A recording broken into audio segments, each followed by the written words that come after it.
सिडकोच्या अध्यक्षपदावरून संजय शिरसाट यांची आता उचलबांगडी करण्यात आली आहे। नगर विकास विभागाकडून शासन निर्णय जारी करण्यात आलाय। फडणवीस यांच्या नेतृत्वाखाली मंत्रिमंडळात सामाजिक न्याय खात्याचे मंत्रीपद भूषवत असतानाही सिडको महामंडळाच्या अध्यक्षपदावरून स्वतःहून पायउतार न झाल्यानं राज्य सरकारनं अखेर संजय शिरसाट यांना सिडकोच्या अध्यक्षपदावरून हटवलंय। या संदर्भात नगर विकास विभागानं शासन निर्णय जारी केलेला आहे। राज्य सरकारच्या नियम आणि संकेतानुसार मंत्रिपदी असलेल्या व्यक्तीनं महामंडळाच्या अध्यक्षपदाचा राजीनामा देणं अपेक्षित असतं। मात्र मंत्रिमंडळात वणी लागून महिना उलटला गेला तरी शिरसाट यांनी सिडकोच्या अध्यक्षपदाचा राजीनामा हा दिलेला नव्हता।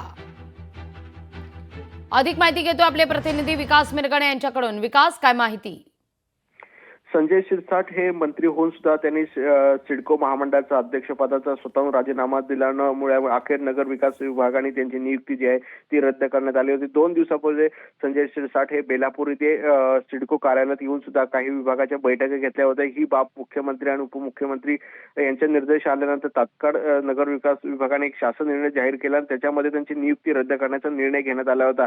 त्यामुळे संपूर्ण जर परिस्थिती बघितली, सिडकोचे आर्टिकल ऑफ असोसिएशन 2002 अन्वयानुसार प्रदान करण्यात आलेल्या अधीनुसार शिरसाट यांनी मंत्री नियुक्त असल्याने त्यांच्याकडे सोपवण्यात आलेल्या या विभागानुसार त्यांच्यावर शासन निर्णयामध्ये असं म्हटलेलं आहे। त्यामुळे त्यांची नियुक्ती जी आहे ती रद्द करण्यात आलेली आहे, कारण ऑलरेडी ते मंत्रीपद आहे आणि पुन्हा सिडको महामंडळ असे 2 त्यांच्याकडे विभाग असल्यामुळे ही बाब निर्देशात येत। त्यामुळे मुख्यमंत्री देवेंद्र फडणवीस आणि संबंधित नगर विकास विभागाला सांगून त्यांची नियुक्ती रद्द करण्याचा निर्णय घेण्यात आलेला आहे।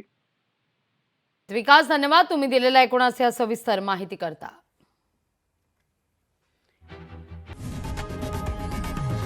लोकशाही मराठी ऐका, पहा, जागरूक रहा।